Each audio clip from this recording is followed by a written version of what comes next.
Britain is a country that owes a great deal to its rail empire. For 100 years, the railways dominated the development of this country, the network that supported a global superpower. But today, our island is home to 10,000 miles of disused lines, a silent network of embankments, platforms and viaducts. For me and many others, they've become a perfect platform for exploring the country on foot.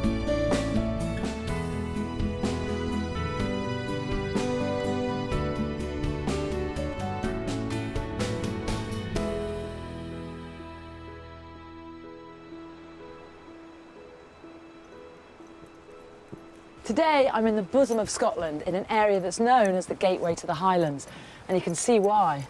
Down there lie the lowlands of Glasgow and Edinburgh, whereas up here in the north it's a world of mountains and lochs, and that's the world I'm heading into today for my railway walk.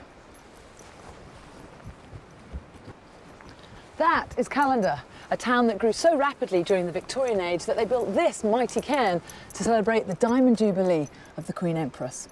But the story of the walk goes further back than that. From here, the railway headed north into the turbulent world of Highlands, Scottish clans and Rob Roy. Today, I'm going to explore the story of how the railway line helped bring civilization to an area so famous for its history of wild violence.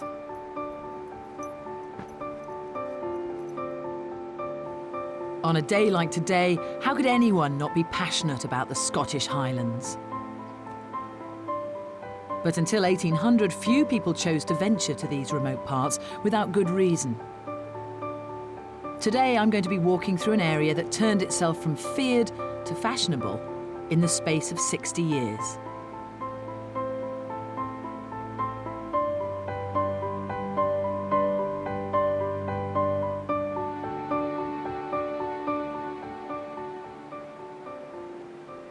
The first railway arrived in Callander from Dunblane in 1858. It was the plan of the Callander and Oban Railway Company to build a route through the Highlands, winding north and then west through Glenogle and Glendochart, to reach the coastline at Oban. Further lines followed, including a branch line serving the villages of Killin and taking tourists to Loch Tay. Today, the old lines have become a popular walking route and part of a massive cycle path running from Glasgow all the way to Inverness. It was in the 1800s that Callander really started to gain attention. William Wordsworth, Queen Victoria, Walter Scott, and of course the railway all came to town. And now it's known as the eastern entrance to the new Loch Lomond and the Trossachs National Park. The wide streets of the 1770s were certainly well thought out, with Callander soon bustling with visitors, all demanding food, hotels and carriages to take them on from the impressively large station. But I wonder how many of those visitors ever intended to walk as far as me. This will easily be my longest railway walk. But before I set off, let's take a bird's eye view of the route I'll be following. Just like the steam trains, most of my walk is a long, steady climb up into the southern Highlands. The railway followed the river upstream from Callander, aiming for the valley of Loch Lubnaig. I'll be hugging the western shore of the loch, but from the air, the drama of the peaks ahead is clear. North of the loch, the first village on my route is Strathspey, a holiday spot for Wordsworth, and 60 years later, the first station north of Callander. Long before that, this was the home turf of the clan MacGregor and their most famous son, Rob Roy. As the railway approached Loch Earn, the line split, with some trains forking right towards the water. The Callander and Oban Railway swept left though, climbing noticeably as it rounded the corner and headed straight up Glenogle. 3/4 of the way up, I'll reach the signature feature of this railway, the Glenogle Viaduct. Over Glenogle Head and you enter Glendochart. From here, it's all downhill as I pick up the old Killin branch line. This is where Victorian tourists would have once passed through Killin village on the train to reach the pleasure steamer on the shores of Loch Tay.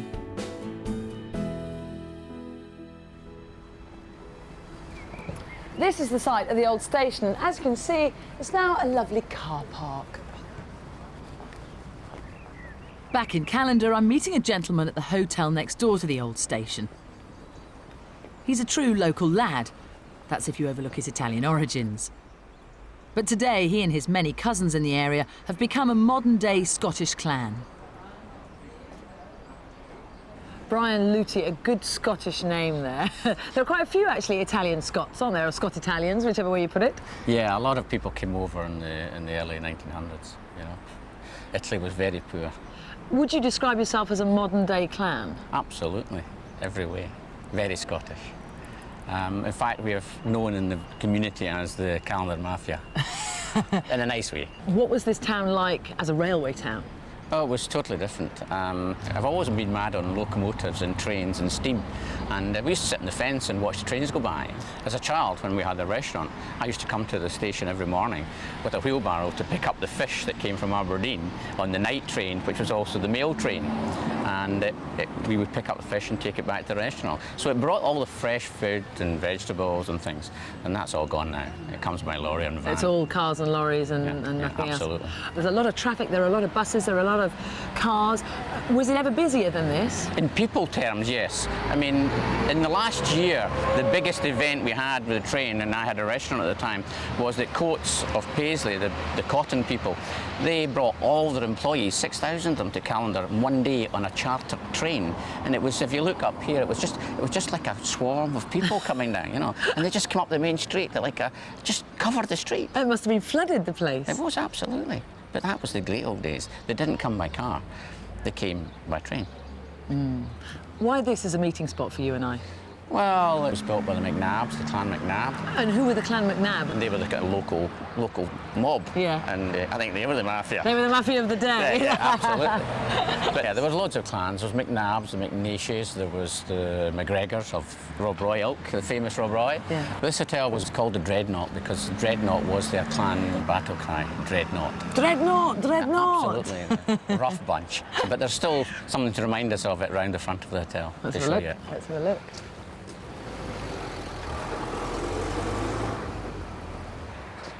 The head. Oh, who's he? He's the chief of the clan McNeish. So they killed him and then they thought it would be a nice idea to pop his head up there as a symbol. Yeah, they did things differently in those days. That's nice, isn't it? A bit macabre, I think. Thank you very much. I might have nightmares about that. Now, on your way, you want to follow the railway line. That's an old Ordnance Survey map taken of the 50s, which has the train on it, the line on it. Yeah. And hopefully it'll help you on your way. Thank you very much. 1957. It's older than me. Not older than me. Thank you. It's really nice. Bye-bye. Thanks, Brian. Have a good Lovely walk. to meet you. Thank you for the map. Appreciate it.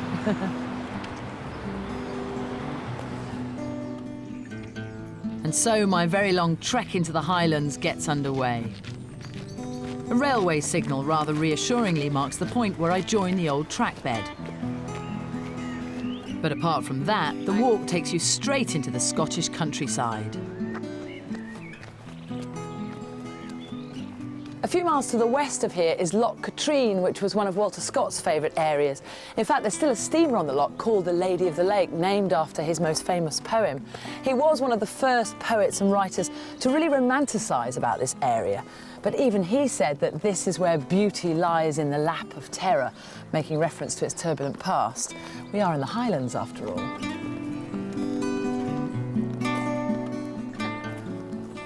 For Scott and his friend William Wordsworth, the remote aspect and the unruly reputation of these parts were of great appeal.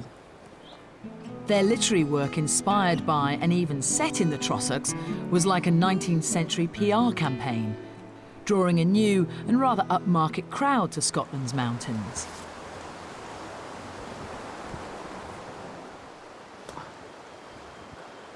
This section of the river is called the Falls of Lenny. Now, the river meanders all the way through the valley, whereas once upon a time, the railway line would have cut straight through it.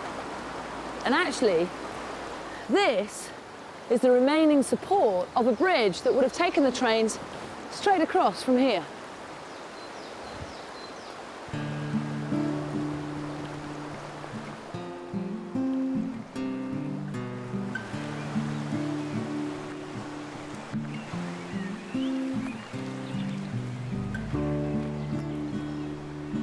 You emerge from the woodland into an open patch of flower-filled meadow. It feels like you've crossed the divide between lowlands and highlands.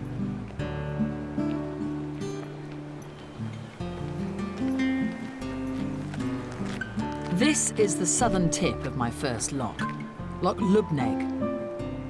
At 5 kilometres long, it's certainly not the biggest I'll encounter, but tightly packed between the peaks of Ben Ledi and Ben Vorlich, it lives up to its Gaelic name, meaning crooked.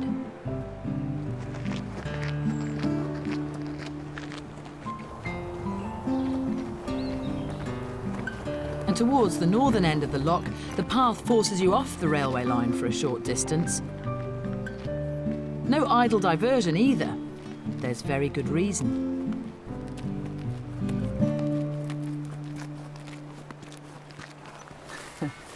You wouldn't want to mess with these beasties, but they're actually perfectly entitled to be here. This is, in fact, the old railway line here. And when the railway closed, a lot of the farmers and local landowners were given the opportunity of buying their land back, which, of course, many of them did. Hence, the lovely Highland cattle. And let's face it, old railway beds aren't just good for cycle paths, they're good for tractors too.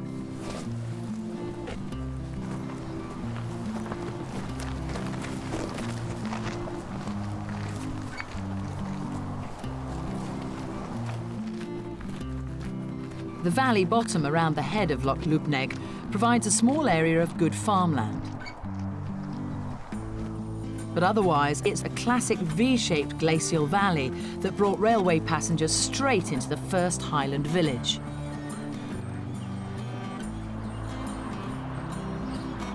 Strathspey is where Wordsworth chose to stay with his sister Dorothy. He came to escape the hustle and bustle of the Lake District. You can only imagine what he would have made of the railway here. As in Callander, the old railway station of Strathspey is no more. In its place, this lovely housing estate. But in its day, Strathspey did win the best kept station moniker, don't you know?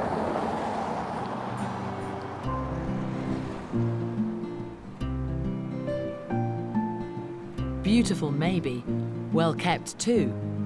But long before both Wordsworth and the railway, this part of my walk, the Balquidder Valley, was the firm territory of the clan MacGregor. In 1603, King James VI made it a crime to carry the name MacGregor. But this period did produce the clan's most famous son, outlaw and folk hero Rob Roy. Balquidder is also the point where one railway became two. In 1905, the Callander and Oban was joined by a line running west from here down the valley of Loch Earn. And today, walkers and cyclists are encouraged to follow the new line for a short distance, allowing me the bonus of an extra viaduct. This must be Loch Earn Head, and there's a first tiny little glimpse of the loch just there. Now, I might have temporarily moved onto a different railway track, but I'm still on the catchily named National Cycle Route 7. Of course, lots of railway lines have been turned into cycle paths, but this one is pretty dramatic. If you wanted to, you could follow it all the way from Glasgow to Inverness, if you wanted to. And this is where I'm meeting someone who might just consider such a thing. As well as being a cycling nut, Douglas Stewart is also an access officer for the Loch Lomond and the Trossachs National Park. Have you done Glasgow-Inverness, Inverness-Glasgow? No, I haven't, no, unfortunately, no. Good. I think they must be crazy. This is the section I use most often. I really enjoy it. There aren't many people who can say that beaching, did them some good. No, that's right, controversial to the last. It is pretty spectacular, isn't it? I mean, as far as cycle routes go, there aren't very many with views like this. No, absolutely not, and I think one of the The great things about this route is the number of viaducts that's on it, and at this time of year it's wonderful. This is a real meeting of the ancient and the modern right at this point, isn't it? I think, as far as I understand, this was the only missing bridge in this entire section between Callander and Killin. So this was put in for the millennium, and this was the final piece in the jigsaw that meant that this section of the route could be up and running, and it's wonderful. I love it. It lay unused for something like 35 years, and you know, now we've got the benefit. Douglas has agreed to push his bike for a short time while he accompanies me up Glen Ogle. From this point on, there's a good 7 miles of constant ascent, and to get back onto the Callander and Oban line, there's the steepest section of the lot. Really fast, but it's a bit of a trudge on the uphill, that's for sure. You also get a great view of two Munros up here. Next time you're up, you can climb them. The equivalent of the fells. That's it, yeah. One on the left is Ben Vorlich, and the one on the right is Stucacroin. You can do them both in a day, a long day, but they're really good fun. And to see them today with no cloud on the top is really pretty special. Great. One for next time. That's or it. Two for next time. Two for next time, yeah, absolutely. It's obviously back onto the old C&O line here. Yeah, this is the... As you step back onto the Callander and Oban, you're rewarded with great views over Loch Earn, and far below the lower railway line that ran along the length of the loch.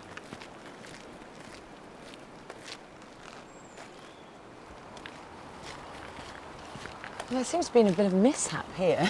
Yeah, Jules, this is the site of the famous landslide which occurred in 1965. The line was scheduled for closure by Dr. Beeching in October of 1965, and literally a few weeks before that date this landslide occurred, and they conveniently, I think, used it as an excuse to shut the line early. Presumably that must have happened a lot. I mean, on the lines, they must have been able to deal with it. It was just decided not to. Yeah, I think they just took the opportunity to shut the line early and save a bit more money. The steep and unstable sides of Glen Ogle were a constant problem for the managers of the railway. So too were harsh winters, when trains occasionally got stuck in snowdrifts. Passengers were known to escape on foot, using the line of telegraph poles to guide them to safety. Today, it's the road on the opposite wall of the valley that deals with similar conditions. Aha! So here's our proper first view. This is it, the Glen Ogle Viaduct. What an iconic scene. It's a nice sunny day as well. And so, from an entirely unplanned landmark, you reach the railway's most famous intended landmark, the glorious Glen Ogle Viaduct.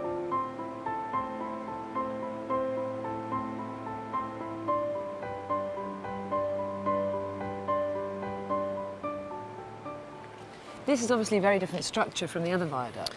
Yeah, interesting you mentioned that. This is constructed using natural stone, mortared natural stone, compared to the Kendrum Viaduct, which was constructed much later than this one, and it's made of concrete. So yeah, quite different. Really just the change in technology, if you like, between the two different construction periods. But it would have been a particular highlight, I think, on the journey from Callander north. The passengers would have... without question. Yeah, opening out like this. That's it. They would get the views, the open countryside, and I think it would have been fantastic. Part of the journey and a big part of what the railway company were selling to the public.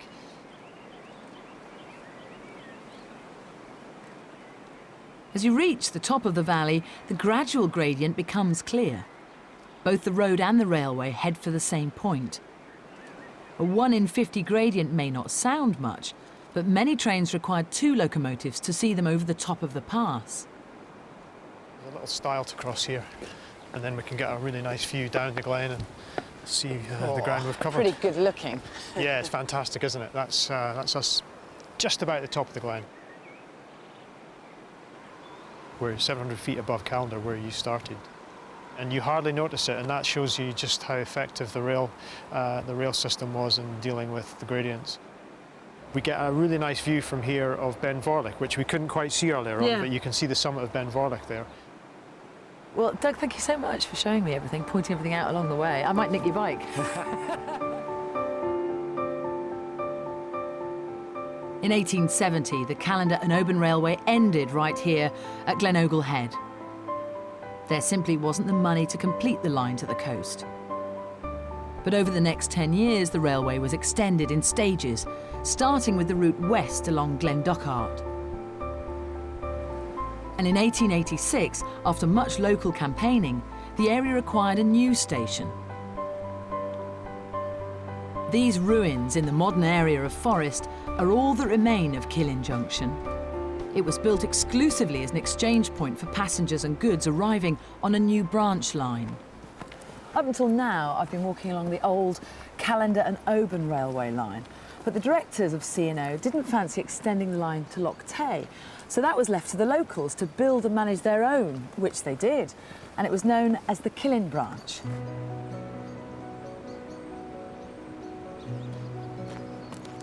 My final stretch of railway walk follows one of the most remarkable lines to feel the weight of the beaching axe.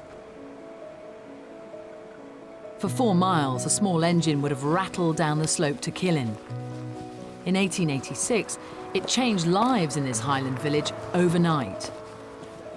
And the Victorians duly flocked, packing into specially chartered rail trips. The shores of Loch Tay could now be reached from London. But how many of those visitors would have stopped to thank the local people of Killin? For they were the folk who'd gathered together, planned and paid for this unique addition to the rail network. And for centuries, one family has been at the heart of Killin life, the clan MacNab. Hello. Lovely to meet you. How are you? Very well. So I'm rather honoured to have persuaded the 23rd chief to meet me as I arrive in his hometown. Try and explain to me a little bit about the territorial nature of life as part of a clan. Hundreds of years of ups and downs. I don't think you could ever call the MacNabs a powerful clan. They were a relatively small clan, and they had a great propensity for fighting on the losing side too. We were eventually became rather subservient to the Daubin Campbells. In fact, they became the dominant people in this area. So they were your rivals? We were rivals sometimes, but we married quite a lot of them, so Interrelations. interrelation. What's it like to be in this area now, these days? And the railway, of course, has long since gone. Well, as the councillor at the time, there was, I don't know what it was called, a board of inquiry to discover why they were essential for the community. As Mr. Beeching said, what lines were uneconomical. And so I had to give evidence at that board of inquiry, and the main thing we were worried about was getting over Glenogle. It used to get terribly blocked with snow, and the only feasible way in those days very often was to go by train. And what about you personally? What impact did the dissolution of the railway have on you? As I owned the land on either side of it, under the titles of the railway, it was the adjacent landowners who had first call on the thing. So I bought it. So you bought the railway? I bought the railway. What's left of the MacNabs now here? Well, this island behind us here, Garbinis, and that island, which I'm going to take you on to, Inchbury, and that is what is left of the MacNab lands in MacNab hands. MacNab lands in MacNab hands. That's not easy to say. Let's go and have a look. Having controlled lands throughout Glendochart, the clan MacNab can now lay claim to just 2 small islands. They sit surrounded by the stunning Falls of Dochart, a sad but very proud marker to a grand history stretching back to 950. And you have to presume that the island of Inchbury, at least, will forever remain in clan hands. Well, now, here we are.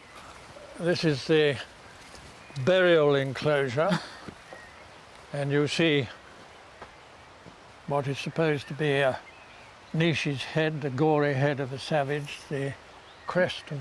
Which is the crest that you have on your ring. Yeah. Here we are. This is the enclosure, which has a gate into it and the 2 windows. Yes. And you can see there's 15 chiefs are buried in here, and... But all McNabs? All McNabs. This is my great-uncle's grave and a great-aunt, who I succeeded. My father's ashes are below there. And where will you be buried? I hope you have to pick a place where there aren't too many rocks, and I hope it'll be there. That will be your spot? I have probed. I think it's all right. You think it's all right? And if you look this way, there's the viaduct and the railway. Back to the railway. The railway is behind those trees there. It is a beautiful little island, James. Yes. It really is. Well, it is. I hope it's many years before you have your final rest here, but it is a lovely place to end up. Thank you very much.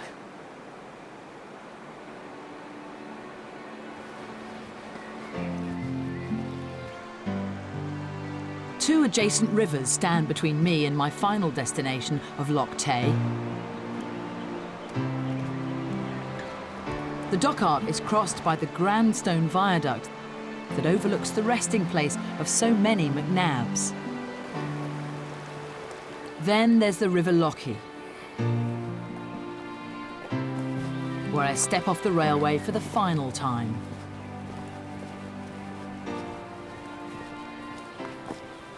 The bank of the river leads you to the most complete view down the entire length of Loch Tay.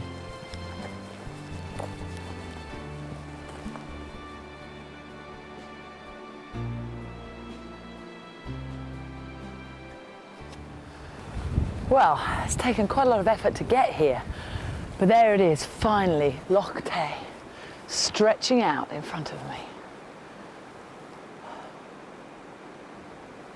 This is the view the Victorians would have flocked to see, packed into railway carriages. They would have disembarked from the train over there, only yards from a pier that no longer exists, and then they would have stepped on board a steamer that no longer exists. For visitors back then, the gateway to the Highlands was no longer a place to fear. Scott and Wordsworth had piqued their interest, and then the railway finally convinced them that this was no longer a place of tribal clan violence. And when you look up into the mountains today, you can still feel and imagine those scenes. And even Dr. Beeching can't change that.